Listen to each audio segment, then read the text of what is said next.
क्या आप जानते हैं कि भारत के इतिहास में एक ऐसा भी काल आया था जिसे हम स्वर्ण काल यानी गोल्डन एज के नाम से जानते हैं। आज हम जानेंगे समुद्रगुप्त यानी गुप्त साम्राज्य के महाशासकों के बारे में। कैसे श्रीगुप्त ने गुप्त वंश का नींव रखी, कैसे चंद्रगुप्त प्रथम ने साम्राज्य को फैलाया, कैसे सम्राट चंद्रगुप्त को भारत का नेपोलियन कहा गया और कैसे विक्रमादित्य चंद्रगुप्त द्वितीय के दरबार में कालिदास जैसे नवरत्न चमके। तो चलिए शुरू करते हैं गुप्त वंश की अद्भुत कहानी। वो कहानी जिसने भारत को दिया उसका गोल्डन एज।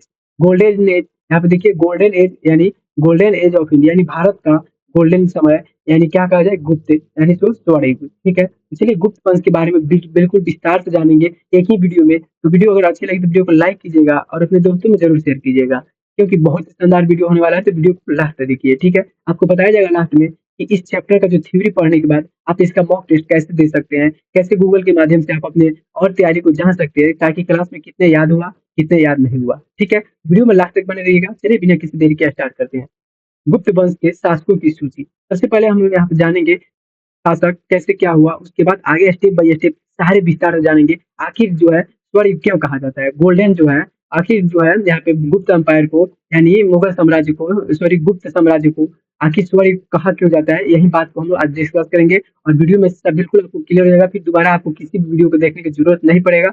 आपका जितना भी जो गुप्त वंश है, जितना भी प्रश्न बनता है एग्जाम में, आप कर पाओगे। तो चलिए वीडियो को यहाँ पे स्टार्ट करते हैं और देखते हैं पहला शासक जो है महाराजा महाराज श्रीगुप्त। ठीक है, महाराज श्रीगुप्त यानी इन्होंने क्या किए थे, गुप्त वंश का नींव रखे थे। ठीक है, महाराज श्रीगुप्त जो थे उन्होंने क्या किए थे, गुप्त वंश का नींव रखे थे, फाउंडर थे। ठीक है, इनके देखिए शासन काल कब से कब था, 275। ठीक है, 275 ईस्वी में इन्होंने नींव रखा। क्या रखा, 275 ईस्वी में जो है गुप्त वंश की शुरुआत हुआ था और 300 तक रहे थे। लगभग 25 साल तक शासन किए। कितने साल, 25 साल।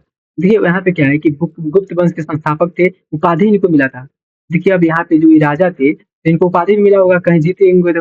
यहाँ पे इनको राजा के उपाधि कहाँ मिला था, तो महाराज मिला था। ठीक है, तो इसलिए महाराज महाराज श्रीगुप्त इनको कहा जाता है। ठीक है, बात करते हैं आगे इनके दूसरे जो है, दूसरे वंश के बारे में, दूसरे यानी शासक के बारे में। यहाँ पे आता है घटोचक। ठीक है, घटोचक जो है ना, घटोचक जो है 300 से लेकर 320 ईसा पूर्व तक, यानी कहने का मतलब है ये टोटल 20 साल तक शासन किया था। कितने साल, 20 वर्षों तक शासन किया था। देखिए यहाँ पे कैसे पहले साम्राज्य हुआ करता था, पहले सेना, और यहाँ पे देखिए चंद्रगुप्त मौर्य का जो है एआई द्वारा पिक बनाया गया है। ठीक है, यानी घटोचक के बारे में जानते हैं, तो श्रीगुप्त का पुत्र था। यानी इनके जो है महाराजा श्रीगुप्त जो थे, इनके पुत्र थे घटोचक। ठीक है, इनको उपाधि मिला था महाराज। इनको भी उपाधि क्या चीज का मिला था, महाराज का, इसीलिए लगाया था महाराज घटोचक। ठीक है, आगे बात करते हैं। इससे इससे ज्यादा प्रश्न नहीं पूछा जाता एग्जाम में, क्योंकि इन्होंने नींव रखे और उनके बेटा जो थे थोड़ा आगे इसको बढ़ाए। लेकिन इंपॉर्टेंस क्या है, चंद्रगुप्त प्रथम। ठीक है, चंद्रगुप्त प्रथम और विक्रमादित्य, ये और समुद्रगुप्त, इन तीनों के बारे में बार बार एग्जाम में प्रश्न पूछा जाता है, तो इनको विस्तार से समझेगा, इसको शॉर्टकट में समझ लेते हैं बस। ठीक है, चलिए दो हो गया। अब बात करते हैं तीसरे नंबर के। तीसरे नंबर में जो है चंद्रगुप्त प्रथम। ठीक है, कौन, चंद्रगुप्त प्रथम। इन्होंने 320 से 335 तक शासन किया। ठीक है, टोटल 15 साल रहे। कितने साल, 15 साल रहे। ठीक है, टोटली 15 साल रहे थे और 15 साल शासन किए। इन्होंने बहुत सारे, चंद्रगुप्त प्रथम जो थे तो गुप्त साम्राज्य के वास्तविक संस्थापक माने जाते हैं।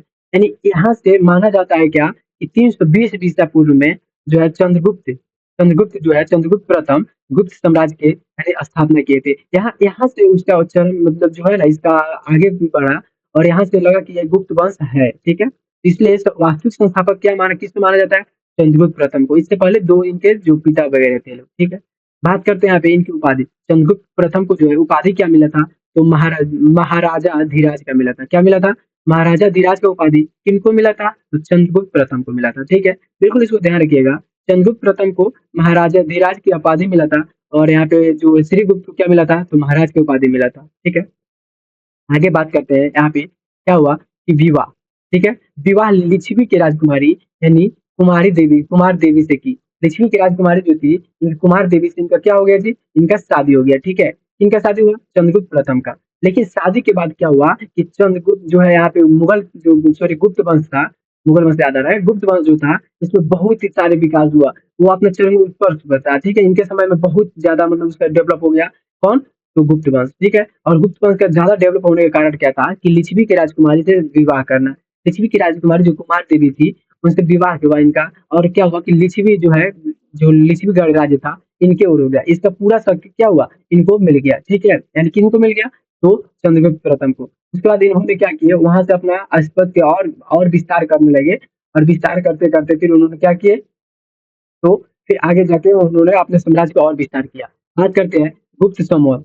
गुप्त संवत 320 ईस्वी में हुआ था, यानी इसका शुरुआत कब हुआ था गुप्त संवत का, 320 ईसा पूर्व, ठीक है, बिल्कुल इसे ध्यान रखिएगा, प्रश्न इससे बनता है कि गुप्त संवत का जो है शुरुआत कब हुआ था, तो 320 ईसा पूर्व, ठीक है, ध्यान रखिएगा। चंद्रगुप्त के बारे में और जानकारी बात करते हैं। क्या हुआ कि जब लिच्छवी की राजकुमारी की जो हुआ ना, तो शादी हुआ, तो उन्होंने पूरा जो उनका साम्राज्य ऐसे ही मिल गया, और उसके बाद क्या हुआ कि यहाँ से विस्तार होना स्टार्ट हुआ, ठीक है। इतिहासकार मानते हैं, ठीक है, क्या कि इतिहासकार जो थे ना, एक मिनट, इतिहासकार जो है, इतिहासकार उन्होंने मानता है कि क्या हुआ कि उस समय यहाँ से जो है भारत बहुत ही समृद्ध हुआ, और एक गुप्त वंश का जो है शुरुआत हुआ, ठीक है। बात करते हैं समुद्रगुप्त के बारे में। इन्होंने इस देखिए क्या हुआ कि जो चंद्रगुप्त थे, उन्होंने 320 से 335 यानी टोटल 15 साल शासन किए, लेकिन इसमें क्या हुआ, यहाँ पे इनको ही मान लिया गया क्या वास्तविक संस्थापक, इन्होंने, क्योंकि इन्होंने काफी विस्तार किया और काफी अच्छा इन्होंने प्रदर्शन किया, ठीक है। बात करते हैं 4 नंबर में। 4 नंबर जो है समुद्रगुप्त, ठीक है। समुद्रगुप्त जो है 4 नंबर के राजा हुए, यानी 4 नंबर का शासक हुए, ठीक है। बात करते हैं 335 ईस्वी पूर्व, यानी इनके जो मरने उपरांत के बाद 335 से 375 ईसा पूर्व तक इन्होंने क्या किए, तो शासन किए थे, ठीक है। कौन, समुद्रगुप्त। समुद्रगुप्त में बहुत ही इंपॉर्टेंट जानकारी से अध्ययन करेंगे। कहने का मतलब क्या है कि उपाधि इनको मिला था भारत का नेपोलियन, ठीक है। भारत का नेपोलियन के बारे में आप सब जानते होंगे, और सॉरी यूरोप के नेपोलियन जो थे, उन्हीं के उपाधि मिला था इनको, क्या मिला था, भारत के नेपोलियन, ठीक है, भारत के नेपोलियन का उपाधि मिला था। देखिए यहाँ पे क्या होता है कि जो नेपोलियन बोनापार्ट के नाम से, ठीक है, नेपोलियन बोनापार्ट के जो यूरोप के महान विजेता थे, उनके नाम पे इनको क्या कहा गया, तो भारत का नेपोलियन कहा गया, इसको याद रखिएगा, ठीक है। आगे बात करते हैं, और कि कौन कहा था इसको, ठीक है, तो वी ए स्मिथ ने कहा था। कौन कहा था, कौन कहा था भारत के नेपोलियन समुद्रगुप्त को, तो वी ए स्मिथ ने किया था, यानी वी ए स्मिथ को बिल्कुल ध्यान रखिएगा। इन्होंने कहा था क्या कि समुद्रगुप्त एक भारत का नेपोलियन है, ठीक है, समुद्रगुप्त भारत के नेपोलियन है। बात करते हैं आगे इलाहाबाद, ठीक है। इलाहाबाद जो है उत्तर प्रदेश में है। इलाहाबाद स्तंभ लेख जो हरिसेन द्वारा रचित विजयों का विवरण, ठीक है, हरिसेन द्वारा लिखित जो है विजयों का विवरण से क्या मिला है जी, तो इलाहाबाद का स्तंभ लेख मिला है, जहाँ पे इनके बारे में काफी चीजें बताया गया है। इन्होंने समुद्रगुप्त द्वारा पुनर्निर्माण कराया गया था, बहुत सारी चीजों को उद्धार किया गया था, जीवन उद्धार यानी पुनर्निर्माण कराया गया था, ठीक है। इसके बारे में बहुत ही जानकारी मिलती है। आगे बात करते हैं दक्षिण और उत्तर भारत पर प्रभुत्व, यानी समुद्रगुप्त द्वारा क्या हुआ, दक्षिण और उत्तर भारत में काफी प्रभुत्व स्थापित किया गया। वहां पे इन्होंने दक्षिण और उत्तर भारत तक अपने राज्य का विस्तार किए, और फिर सोने के सिक्के, ठीक है, सोने के सिक्के, यानी सोने के सिक्के पर बीड़ा बजाते हुए, और अश्वमेघ मुद्रा प्रसिद्ध है, यानी इनके शासन काल में क्या करते थे कि समुद्रगुप्त बीड़ा के बहुत शौकीन थे, ठीक है, बीड़ा बजाते थे, तो इनका जो पैसा जो मुद्रा हुआ करता था सोने का मुद्रा, यानी शुरुआत कब हुआ था जी, तो शुरुआत जो है सोने के सिक्के का शुरुआत, ठीक है, ध्यान रखिएगा, सोने के, ठीक है, सोने के सिक्के का शुरुआत जो हुआ था वो गुप्त वंश से हुआ था, ठीक है, शुरुआत जो है गुप्त वंश से हुआ था। गुप्त वंश में मतलब क्या हुआ कि बहुत ज्यादा सिक्का चलने लगा, यानी मतलब सोने का अधिक मात्रा में अगर यूज कहा जाए ना, तो गुप्त वंश में हुआ था सोने के सिक्का का, ठीक है। सोने के सिक्का का यूज सबसे अधिक मात्रा में कहाँ हुआ था, गुप्त वंश में हुआ था। समुद्रगुप्त जिसमें सोने के सिक्के पे क्या हुआ था, बीड़ा बजाते हुए इनका फोटो मिला है, वह कराते हुए फोटो मिला है, ये बहुत सारी चीजें। आगे बात करते हैं 5 नंबर में। 5 नंबर में जो आते हैं चंद्रगुप्त द्वितीय, ठीक है। चंद्रगुप्त द्वितीय जो है उन्होंने जब कब शासन किया था, तो यहाँ उन्होंने किए थे 375 से 415 ईस्वी तक, यानी 375 से जो है 415 ईस्वी तक इन्होंने शासन किए, और कुल इन्होंने जो है इन्होंने बहुत ही उपलब्धि की। इनको उपाधि मिला था, जो उपाधि का नाम था विक्रमादित्य, यानी विक्रम, इसलिए इनको क्या कहा जाता है, इसके नाम को जोड़ के इसमें ऐड करके कहा जाता है क्या, कि चंद्रगुप्त विक्रमादित्य, ठीक है, चंद्रगुप्त विक्रमादित्य, ठीक है, ध्यान रखिएगा। बात करते हैं आगे। आगे बात करते हैं देखिए यहाँ पे कर रहा है शक क्षत्रपों को हराया, उज्जैन दूसरी राजधानी बनाया, और इन्होंने विक्रमादित्य ने क्या किए थे, तो उज्जैन को जो है गुप्त वंश का दूसरी राजधानी बनाया था। उज्जैन को गुप्त वंश का दूसरी राजधानी बनाया था। कमेंट करके आपको बताना है कि जो है यहाँ पे क्या हुआ कि जो गुप्त वंश का जो था गुप्त वंश, ठीक है, गुप्त वंश था, उनका जो है प्रथम राजधानी कहाँ हुआ करता था, यानी जब श्री गुप्त ने जो गुप्त वंश का नींव रखी, तो उन्होंने राजधानी कहाँ रखा था, इसको आपको कमेंट बॉक्स में बताना है। अगर नहीं मालूम है तो कमेंट बॉक्स जरूर चेक कीजिएगा, उसमें आंसर बता दिया जाएगा, ठीक है, या वीडियो को लास्ट में भी बता दिया जाएगा, ठीक है। बात करते हैं व्यापार और कला साहित्य का उत्कर्ष। यानी इन्होंने इनके जो शासन काल में क्या हुआ, व्यापार चरम उत्कर्ष पे था। यहाँ पे कला साहित्य बहुत सारे इन्होंने मतलब उपलब्धि धारण किए, ठीक है, बहुत सारे उपलब्धि इनको प्राप्त हुआ। तो आगे बात करते हैं, दरबार में इनके 9 रत्न रहा करते थे। क्या है? नवरत्न है, जिसमें कालिदास सबसे प्रसिद्ध थे, ठीक है। अभी बताए थे ना कालिदास कैसे चमके, यानी नवरत्न। पूछेगा प्रश्न क्या एग्जाम में कि किसके दरबार में, गुप्त वंश के किस शासक के दरबार में नवरत्न रहा करते थे, तो बात हो जाएगा क्या, तो चंद्रगुप्त विक्रमादित्य, या कहा जाए कि चंद्रगुप्त द्वितीय, ठीक है। आगे बात करते हैं, इसके बाद आते हैं 6 नंबर पे जो कुमारगुप्त। कुमारगुप्त जो बिहार में बहुत सारे इनके नाम से मतलब बहुत सारे प्रसिद्ध है। कुमारगुप्त इन्होंने 415 से 455 ईसा पूर्व तक, ठीक है, 415 से 455 ईसा पूर्व तक, यानी कहा जाए तो इन्होंने टोटल कितने साल, यहाँ पे इसको माइनस कर लेंगे अगर, तो यहाँ पे बचेगा 40, ठीक है, टोटल 40 वर्ष कुमारगुप्त ने टोटल 40 वर्ष क्या किए थे जी, शासन किए थे। देखिए यहाँ पे क्या हुआ, इनको उपाधि जो मिला था, सारी चीजों को उपाधि मिला था।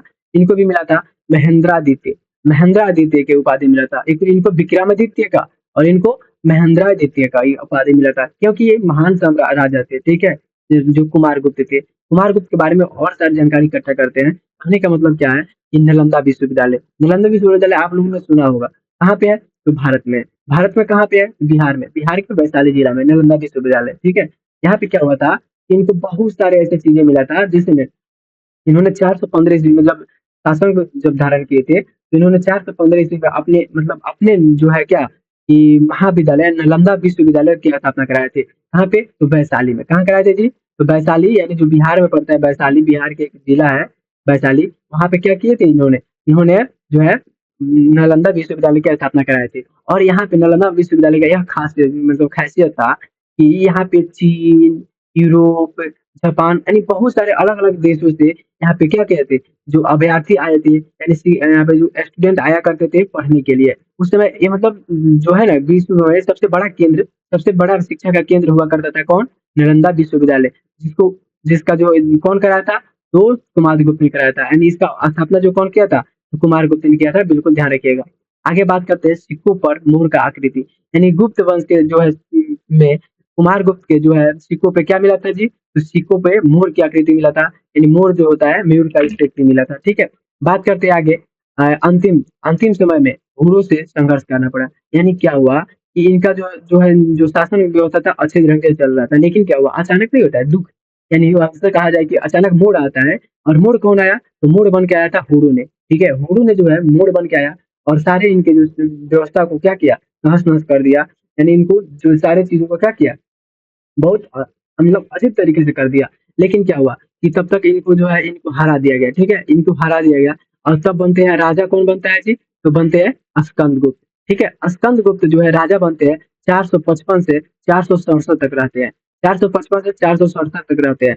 लेकिन क्या हुआ, इन्होंने आए जब ना, जब ये आए तो हुड़ को क्या किया, हुड़ जो आए थे, हुड़ जो मतलब जो हुड़ संप्रदाय के लोग थे, उनको क्या किए, हरा दिए, ठीक है, उनको क्या किए, हरा दिए। यानी कहने का मतलब क्या है कि हुरु को पराजय हुआ और हुरु जब पराजित होकर फिर वापस चले गए, ठीक है, स्कंदगुप्त के शासनकाल में, ध्यान रखिएगा।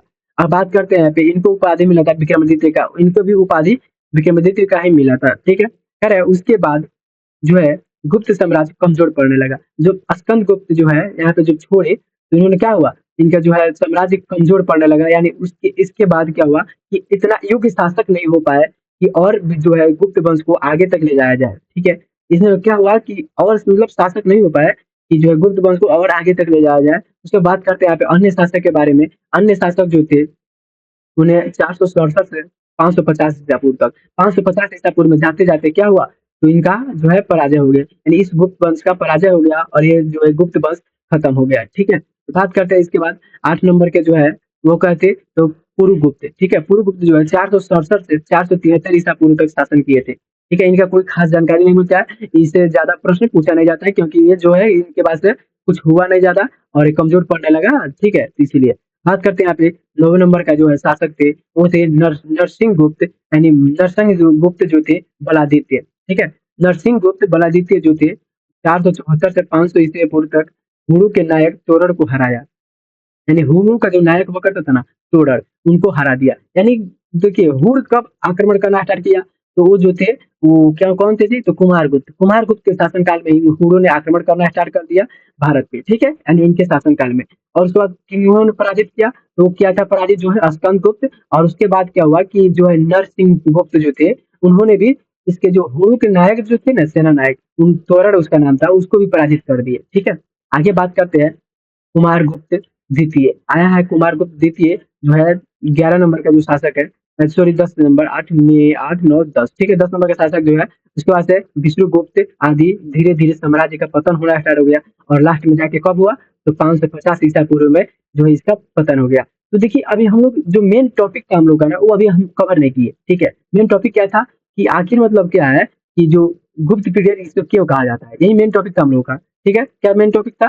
तो मेन टॉपिक हम लोग का था कि गोल्डन एज ऑफ इंडिया यानी स्वर्ण युग क्यों कहा गया है, ठीक है? तो इसके बारे में हम लोग क्या किए पहले? पहले हम इनके बारे में जानकारी प्राप्त किए कि कैसे-कैसे शासक हुए, क्या-क्या उन्होंने किया और कैसे इसको मतलब इसके जो है स्वर्ण युग की ओर ले गया गया, ठीक है? आगे बात करेंगे अब। अब हमारा यहाँ से क्लियर होगा कि आखिर स्वर्ण युग क्यों कहा जाता है गुप्त वंश को, ठीक है? यहाँ पे आगे अध्ययन करते हैं। यहाँ पे आगे बहुत इंपॉर्टेंट चीज है, इसको बिल्कुल स्किप मत कीजिएगा। और यहाँ तक वीडियो देखिए तो वीडियो को लाइक जरूर कीजिए, और वीडियो अच्छी लगी हो तो आप देखिए, अब मजा आने वाला है। यहाँ पे golden age, golden of India यानी स्वर्ण युग आखिर कहा क्यों गया, यहाँ पे देखिए है क्या गुप्त काल को स्वर्ण युग कहने का कारण। यही से हम लोग का मेन टॉपिक जो वीडियो जो बना है ना, ये मेन टॉपिक यहीं से स्टार्ट होता है कि आखिर गुप्त काल को स्वर्ण युग क्यों कहा जाता है। और आपने थंबनेल को देख कर ही, आपने ये भी देख कर ही आया है क्या कि गुप्त काल को स्वर्ण युग आखिर कहने का पीछे कारण क्या था, ठीक है? तो बात करते हैं, पहला कारण जो था वो था राजनीतिक स्थिरता और विस्तार। राजनीतिक स्थिरता और विस्तार के बारे में जानकारी प्राप्त करते हैं। तो यहाँ पे क्या है, उत्तरी भारत का विशाल साम्राज्य, यानी उत्तरी भारत का विशाल साम्राज्य क्या हुआ, तो बहुत मतलब विशाल साम्राज्य जो है इन्होंने उन पे कब्जा कर लिया था, ठीक है? बात करते हैं आप इस समुद्रगुप्त और चंद्रगुप्त द्वितीय के समय चरमोत्कर्ष, यानी जो राजनीतिक स्थिरता और विस्तार जो था ना, तो समुद्रगुप्त और चंद्रगुप्त द्वितीय के समय बहुत ही ऊपर तक था, बहुत ही ज्यादा विस्तार हो चुका था, ठीक है? तो इसके बाद यहाँ पे बात करते हैं दूसरा कारण जो था। दूसरा कारण क्या था? आर्थिक संपन्नता। आर्थिक जो समानता था, संपन्नता, ठीक है? आर्थिक संपन्नता जो था, उन्होंने क्या हुआ था, क्या-क्या शामिल था? तो कृषि, व्यापार, शिल्प का विकास इत्यादि के कारण क्या हुआ, आर्थिक स्थिति इनका ज़्यादा मजबूत था। उसके बाद बात करेंगे सोने-चांदी की मुद्राओं की प्रचुरता। इन्होंने ये इसके शासनकाल में क्या हुआ, सबसे अधिक मात्रा में सोने-चांदी जो आने लगा और सोने-चांदी का सिक्का चलाया गया। और यहाँ पे अधिक मात्रा में सोने-चांदी का सिक्का का यूज़ करने किया जाने लगा। कहाँ पे? तो इससे क्या हुआ, इससे आर्थिक व्यवस्था और मजबूत हो गया, ठीक है? विदेश व्यापार जैसे रोम, चीन, दक्षिण पूर्व एशिया यानी बहुत जगहों से उन्होंने क्या करना स्टार्ट कर दिया, विदेशी व्यापार करना स्टार्ट कर दिया, यानी विदेशों से अपना सामान खरीदना बेचना स्टार्ट कर दिया, ठीक है? तो बात करते हैं अगला तीसरा पॉइंट जो है, तीसरा जो कारण था वो था धर्म और संस्कृति। धर्म और संस्कृति के कारण जो है अगर हिंदू धर्म का उत्कर्ष, उस समय हिंदू धर्म का उत्कर्ष हुआ, साथ ही बौद्ध धर्म और जैन धर्म का संरक्षण मिला। तो इस समय धर्म भी बहुत इंपॉर्टेंट मायने रखता था उस समय की चीजों के लिए। मंदिर, मंदिर स्थापत्य कला की शुरुआत, यानी दशावतार मंदिर, देवगढ़ मंदिर, यानी बहुत सारी इन्होंने मंदिरों का क्या किए थे, तो निर्माण कराए थे। जिससे क्या हुआ, इनका जो है बहुत चरम उत्कर्ष पे पहुँच गया इनके जो शासनकाल में व्यवस्था, ठीक है? आगे बात करते हैं, अगला पॉइंट जो है नालंदा विश्वविद्यालय, यानी इन्होंने क्या किए, तो धर्म और संस्कृति के लिए और शिक्षा के लिए सबसे पहले नालंदा विश्वविद्यालय बनाए, यानी शिक्षा का प्रमुख केंद्र हुआ करता था, जो बिहार में था और वैशाली में था, ठीक है? तो शिक्षा का प्रमुख केंद्र नालंदा विश्वविद्यालय, जहाँ से देश-विदेश से जो है अभ्यर्थी पढ़ने आते थे और यहाँ पे कुछ न कुछ सीख के और भारत के बारे में वर्णन करते थे, ठीक है? बात करते हैं चौथा पॉइंट, चौथा कारण क्या था? विज्ञान और गणित। अब देखिए विज्ञान और गणित में भी जो है गुप्त वंश में जो, ठीक है, गुप्त साम्राज्य का था, वो ऐसे गोल्डन एज कहा जाता है। उस समय क्या हुआ था कि बहुत सारे विज्ञान और गणित में भी हम लोग उपलब्धि पाए थे। जैसे में आर्यभट्ट, ठीक है? आर्यभट्ट ने पाई का नाम दिया, यानी पाई का मान दिया था, ठीक है? आर्यभट्ट ने क्या दिया था? पाई के मान। पृथ्वी गोल है, उन्होंने अपनी धुरी पर घूमती है, यानी पृथ्वी गोल है और वो अपनी धुरी पे घूमती है। कौन दिया था? तो आर्यभट्ट ने बताया था। कौन बताया था? आर्यभट्ट ने बताया था कि पृथ्वी है गोल और अपने धुरी पे घूमती है। प्लस पाई का मान भी दिया था आर्यभट्ट ने, और इन्होंने जीरो का खोज भी किया था आर्यभट्ट ने, ठीक है? जीरो का खोज भी किसने किया था? आर्यभट्ट ने। यानी विज्ञान और गणित में बहुत ज्यादा मतलब उपलब्धि धारण की है, उपलब्धि प्राप्त की है। जिसमें ब्रह्महीर के बारे में बात करते हैं, तो ज्योतिष और खगोल विज्ञान, यानी ज्योतिष और खगोल विज्ञान के महान ज्ञातक थे ब्रह्महीर, ठीक है? इनके पुस्तक बहुत ज्यादा प्रसिद्ध है। आप कहिएगा तो इनके पुस्तक के बारे में बहुत सारी डिटेल जानकारी लेके आएँगे, तो वीडियो में कमेंट कीजिएगा ज़रूर, ठीक है? आगे बात करते हैं दशमलव पद्धति और शून्य का प्रयोग। यानी हम लोग क्या हुआ कि उस समय जो गुप्त वंश था, जो स्वर्ण युग कहा जाता है, यानी गुप्त वंश का, उस समय क्या था? तो दशमलव पद्धति और शून्य का प्रयोग सीख लिए थे। और कौन सिखाया था? तो आर्यभट्ट। ठीक है। अच्छा, आपको बताना है कि भारत का पहला सैटेलाइट का नाम क्या था? ठीक है, भारत के जो पहला सैटेलाइट छोड़ा गया था, उसका नाम क्या था? आपको कमेंट बॉक्स में बताना है। ठीक है, ये आपके लिए होमवर्क है। पांचवा कारण बात जानते हैं, पांचवा पॉइंट जो है साहित्य और भाषा। साहित्य और भाषा के बारे में जानते हैं। तो कहने का मतलब क्या है कि संस्कृत साहित्य का स्वर्ण युग, यानी संस्कृत साहित्य का स्वर्ण युग कालिदास। बात करते हैं कालिदास के बारे में, तो अभिज्ञान शकुंतलम, रघुवंशम, मेघदूतम, यानी कालिदास के द्वारा रचित जो है अभिज्ञान शकुंतलम, रघुवंशम, मेघदूतम, जिसमें अभिज्ञान शकुंतलम बहुत इंपॉर्टेंट मायने रखता है, बहुत सारे एग्जाम में पूछा भी जाता है। बात करते हैं विशाखा दत्त, यानी साहित्य और भाषा के बारे में बात करते हैं। तो इसको आखिर कहा क्यों गया, तो इसका रीजन यहीं से आगे निकल के बाद में आपका डिस्कस किया जाएगा। विशाखा दत्त जो है मुद्राक्ष लिखे थे। उसके बाद बात करते हैं अमर सिंह अमरकोश लिखे थे। और बात करते हैं छठा कारण के बारे में, तो छठा कारण जो था, यानी छठा पॉइंट जो था वह था कला और स्थापत्य। कला और स्थापत्य, यानी इसमें भी जो है गुप्त वंश बहुत ही आगे था। ठीक है, तो जिसमें अजंता की गुफाएं, अलोरा की गुफाएं, मतलब इन्होंने बहुत सारे ऐसी गुफाएं का पुनर्निर्माण कराए थे, बहुत सारे का निर्माण कराए थे। तो ठीक है, आगे बात करते हैं यहाँ पे गुप्त गुप्त मूर्ति कला, गंगा यमुना की प्रतिमाएं, यानी इनके देखिए आप पूछेगा प्रश्न क्या आपसे कि गंगा यमुना की प्रतिमाएं मतलब किस वंश से मिलती है, किस वंश से मिलती है? तो गुप्त वंश से मिलती है। ठीक है, बात करते हैं नालंदा विश्वविद्यालय, विश्व प्रसिद्ध शिक्षा केंद्र जो अभी हम पढ़ के आए हैं, इन्होंने क्या किया था? तो कौन कराया था? आपको कमेंट बॉक्स में बताना है। कुमार गुप्त ने कराया था इसका। ठीक है, बात करते हैं आगे इसके बारे में कि आखिर हम इसको पढ़े क्यों, तो पढ़ने से क्या फायदा मिला हम लोग को। देखिए, तो देखिए आप लोग जो है ना गुप्त स्वर्ण युग कहने का कारण सोना चांदी नहीं था, बल्कि राजनीतिक स्थिरता, आर्थिक संपन्नता, विज्ञान और गणित की में खोज, साहित्य और काल का उत्कर्ष, धर्म और संस्कृति की उत्पत्ति, यानी यह जो पांच छह कारण जो थे ना, वो थे क्या? तो वो यहाँ पे वही कारण थे जो इनको कहा गया क्या? स्वर्ण युग कहा गया। ठीक है, स्वर्ण युग यानी गुप्त वंश को स्वर्ण युग कहने का सबसे बड़ा कारण जो था यही था कि उसमें राजनीतिक स्थिरता थी, विस्तार ज्यादा हुआ, आर्थिक संपन्नता थी, विज्ञान और गणित की खोज हुआ, साहित्य और कला का उत्कर्ष सीमा पे था उस समय, और धर्म और संस्कृति के लिए जो सबसे इम्पोर्टेंट जो है वो था नालंदा विश्वविद्यालय। ठीक है, तो बात करते हैं आगे इसमें। आगे जो है इन सब कारणों से इतिहासकार गुप्त काल को, ठीक है, गुप्त काल को भारतीय इतिहास का गोल्डन एज कहते हैं। आपका आंसर यहाँ पे जो है आप वीडियो इसीलिए देख रहे थे कि आखिर गोल्डन एज कहते क्यों है, और यहाँ पे आपको आंसर मिल गया स्पष्ट रूप से कि आखिर जो है क्या गुप्त काल को भारतीय इतिहास का गोल्डन एज कहते क्यों है। ठीक है, तो इसलिए क्या कारण था जी? तो कारण अगर पूछा जाए एग्जाम में क्या प्रश्न बनेगा आपसे, पूछेगा क्या स्वर्ण युग को, यानी सॉरी गुप्त वंश को, ठीक है, गुप्त वंश को या गुप्त वंश को स्वर्ण युग क्यों कहा जाता है, आखिर गोल्डन एज ऑफ इंडिया क्यों कहा जाता है। ठीक है, तो रीजन यही रहेगा आपका यहाँ पे राजनीतिक स्थिरता, आर्थिक संपन्नता, विज्ञान और गणित खोज, साहित्य और कला, यहाँ पे धर्म और संस्कृति। इसके अलावा आपको क्या पूछा जाएगा प्रश्न कि उनके शासन काल के बारे में पूछा जाएगा कि किसको कौन उपाधि मिला था, कौन क्या किया था। ठीक है, लिच्छवी के राजा जो थे इसके बारे में पूछा जाएगा। ठीक है, आगे बात करते हैं एग्जाम एंगल जो हम लोग को याद रखना योग्य फैक्ट है, इसके बारे में आपको हम बिल्कुल अभी हमें क्लियर कर दे रहे हैं ताकि आपको कंफ्यूजन होगा क्या याद करना है क्या स्किप करना है, क्योंकि सारे चीज याद करना बहुत मुश्किल हो जाता है और लंबे समय तक याद भी नहीं रहते हैं। ठीक है, तो बात करते हैं। आप देखिए, सबसे पहले आपको याद रखना है गुप्त वंश का संस्थापक जो श्रीगुप्त थे। कौन थे? श्रीगुप्त। वास्तविक संस्थापक किसे माना जाता है? चंद्रगुप्त को। कब माना जाता है? तो 320 ईसा पूर्व से। 320 ईसा पूर्व से क्या माना जाता है जी? तो वास्तविक संस्थापक जो चंद्रगुप्त का, यानी कहने का मतलब क्या है कि गुप्त वंश का वास्तविक संस्थापक कौन थे? चंद्रगुप्त थे, और 320 ईसा पूर्व हुआ था। इसके पहले दो जो है राजा हुआ करते थे, दो राजा समाप्त हो गए थे। ठीक है, बात करते हैं भारत का नेपोलियन। भारत के नेपोलियन जो है समुद्रगुप्त कहा जाता है, इसको भी बिल्कुल ध्यान रखिएगा। उसके बाद विक्रमादित्य को उपाधि चंद्रगुप्त द्वितीय को कहा जाता है। देखिए यहाँ पे क्या है कि याद रखने योग्य जो है मेन पॉइंट आपको पूरे वीडियो से निकाल कर आए हैं। यहाँ पे जो वीडियो लास्ट तक देख रहे हैं उनको साथ बिल्कुल क्लियर हो जाएगा ये चीजें। आगे पांचवा पॉइंट बात करते हैं, तो नालंदा विश्वविद्यालय कुमारगुप्त प्रथम के द्वारा हुरो को हराया, स्कंदगुप्त हराया था। पूछेगा हुरो को कौन पराजय किया था? तो स्कंदगुप्त। ठीक है, बात करते हैं 7 नंबर दशावतार मंदिर जो देवगढ़ में है वो कौन? तो गुप्त काल स्थापत्य था। आपको कमेंट बॉक्स में बताना है कि दशावतार मंदिर का जो निर्माण किसने कराया था, किस शासक ने कराया था। ठीक है, आपको कमेंट बॉक्स में बताना है। बात करते हैं 8 नंबर में आर्यभट्ट जो आर्यभट्टीय ग्रंथ लिखे थे, इन्होंने शून्य का खोज किए थे, इन्होंने जो है दशमलव पद्धति को बताए थे, इन्होंने बताया था कि जो पृथ्वी गोल है। ठीक है, बात करते हैं 9 नंबर कालिदास तो अभिज्ञान शकुंतलम जो बहुत काफी प्रसिद्ध है। अभिज्ञान का शकुंतलम जो है कालिदास में काफी प्रसिद्ध है। इन्हीं सभी कारणों से क्या हुआ कि गुप्त वंश को जो है गोल्डन एज कहा जाता है, यानी स्वर्ण युग कहा जाता है।